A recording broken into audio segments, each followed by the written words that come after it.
मैंने अपने पति की एकनिष्ठ सेवा के अतिरिक्त कुछ नहीं किया। पति को ही परमेश्वर माना। इसी अनन्य सेवा से मुझे सब कुछ मिल गया है। यदि शिष्य गुरु पर अटल श्रद्धा रखे, निरंतर सेवा में रत रहे, अन्य गुरुओं को बड़ा मानकर उनके पीछे न भागता रहे, सब कुछ गुरु को ही माने, तो उसे अन्य कुछ करने की आवश्यकता ही नहीं। गुरु का शरीर यदि नहीं भी रहे तो भी उनके द्वारा दिया गया साधन उपदेश निर्देश तो शिष्य के पास होते ही हैं। गुरु का यथार्थ ज्ञान हो जाए तो जन्म मरण की भ्रांति निवृत्त हो जाती है। किसी का पर्दा उतारना अच्छी बात नहीं है। सारा जगत वस्त्र पहने घूमता है, पर वस्त्रों के अंदर सभी निर्वस्त्र हैं। सबके शरीर उजले हैं, पर सबके मन में मैल भरी है। जगत का तो यही ढंग है कि दूसरे के ऊपर से चादर खींचने में लगा है। दूसरों में दोष देखना, दोषों का अनुमान लगाना, कल्पना करना, सुनकर उसे सच मानना तथा ले उड़ना। यहाँ तो सभी शीशे के घरों में ही रहे हैं तथा सभी एक दूसरे पर पत्थर भी फेंक रहे हैं। अपनी बुराइयों को अनदेखा कर दूसरों की बुराइयों को उछाल रहे हैं। जगत का यही नियम है, जो आज जैसा करेगा कल उसके साथ वैसा ही होगा। साधक का दृष्टिकोण भिन्न होता है। जगत के इस प्रकार व्यवहार को वह अपने प्रारब्ध का प्रतिफल मानता है। साधक निर्दोषता देखकर निर्दोषता का विकास करता है। साधक जगत व्यवहार से विक्षिप्त नहीं होता, जबकि संसारी दुखी हो जाता है। साधक इस सब को प्रभु की लीला के रूप में देखता है। अपने ऊपर ईश्वर की कृपा समझता है कि उसने उसके मन को शुद्ध करने की व्यवस्था की।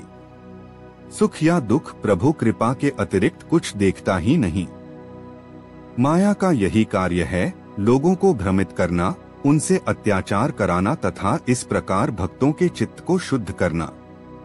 यदि जगत पर्दे उतारता है तो उतारने दो, इससे आपके चित्त के पर्दे भी उतर जाएंगे। आप किसी का पर्दा मत उतारो, क्योंकि दूसरे का पर्दा उतरकर आपके चित्त पर पड़ जाएगा। जो आपका पर्दा उतारे उसको सहन करो। किसी के भी प्रति द्वेष मत पालो, क्योंकि आपके चित्त पर द्वेष का पर्दा पड़ जाएगा। सब प्रारब्ध के खेल हैं, उसे प्रसन्नता पूर्वक भोग कर समाप्त करो। अध्यात्म साधन में छोटा मार्ग होता ही नहीं। वैराग्य प्राप्ति साधन पथ का कठिनतम भाग है। भगवान के प्रति अनन्य प्रेम उदय करना कितना कठिन कार्य है। चित्त शुद्धि के बिना अध्यात्म उन्नति स्वप्न ही बनी रहती है। फल प्राप्ति में उतावलापन साधन की निरंतरता भंग कर सकता है। आध्यात्मिक साधन में उतावलापन साधक को साधन से ही पतित कर देती है। साधन के लिए धैर्य आवश्यक है। एक छोटा मार्ग अवश्य है जिससे आप बिना संस्कार क्षय किए ही मुक्त हो सकते हैं, पर उस पर चल पाना असंभव प्रायः अवश्य है। अपने जितने कर्तव्य हैं, जितनी वासनाएं हैं, आपके पास घर, परिवार, धन, वैभव, यश जो कुछ भी है, प्रभु चरणों में अर्पित कर दीजिए। यह समर्पण केवल मौखिक नहीं, हार्दिक होना चाहिए। अभिमान ऐसा समर्पण करने नहीं देता। जहाँ विश्वास नहीं, वहाँ समर्पण संभव ही नहीं। साधन लंबा और कठिन साध्य क्रम है, किंतु साधन में कितने भी विघ्न क्यों न आए, भगवान का वरदेहस्त बना रहता है। केवल उस शक्ति का आश्रय लेने की आवश्यकता है। मनुष्य या जीव के अंतर में विकारों का होना स्वाभाविक है। विकार दब जाते हैं, पर जड़मूल से नष्ट नहीं होते। विकारों को ही साधन बनाकर तुम विकारों को समाप्त करने की ओर आगे बढ़ सकते हो। उनके प्रवाह की दिशा को साधनाभिमुख मोड़ देना होगा। विकारों से लड़ना नहीं, केवल उन्हें देखते रहना। विकारयुक्त तामसिक क्रियाओं का भी वही फल है जो सात्विक का है, अर्थात चित्त शुद्धि। जीव का कार्य अंदर बाहर गंदगी फैलाना है, शुद्धता, पवित्रता, निर्मलता नहीं।